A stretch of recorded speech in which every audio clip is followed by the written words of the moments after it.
দেশজুড়ে ভয়াবহ তাণ্ডব। শেখ হাসিনার ভাষণকে কেন্দ্র করে ছাত্রজনতার বুলডোজারের মহাতাণ্ডব। দেশে চলছে ভয়াবহ তাণ্ডব। শেখ হাসিনার ভাষণকে কেন্দ্র করে একের পর এক শহরে ছাত্রজনতার বুলডোজার কর্মসূচি। আগুনের তাণ্ডব, ভাঙচুর, ধ্বংস, কিছুই বাদ যায়নি। ভোলার সাবেক এমপি তোফায়েল আহমেদের বাড়ি সম্পূর্ণ ধ্বংস হয়ে গেছে। খুলনায় শেখ হাসিনার চাচা শেখ আবু নাসেরের বাড়ি আর নেই।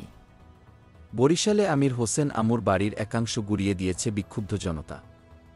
পিরোজপুরের সাবেক সংসদ সদস্য এ আউয়াল ও তার ভাইয়ের বাড়িতে আগুন ধরানো হয়েছে। সিলেটে শেখ মুজিবুর রহমানের মুরাল বুলডোজার দিয়ে ভেঙে ফেলা হয়েছে। রাজশাহীতে অন্তত 4টি আবাসিক হলের নামফলক পাল্টে দেওয়া হয়েছে। বঙ্গবন্ধু শেখ মুজিবুর রহমান হলকে এখন বিজয় 24 হল।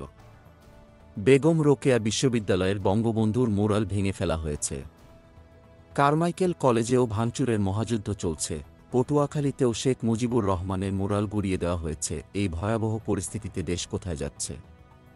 কোন দিকে এগোচ্ছে এই ভয়ঙ্কর আন্দোলন?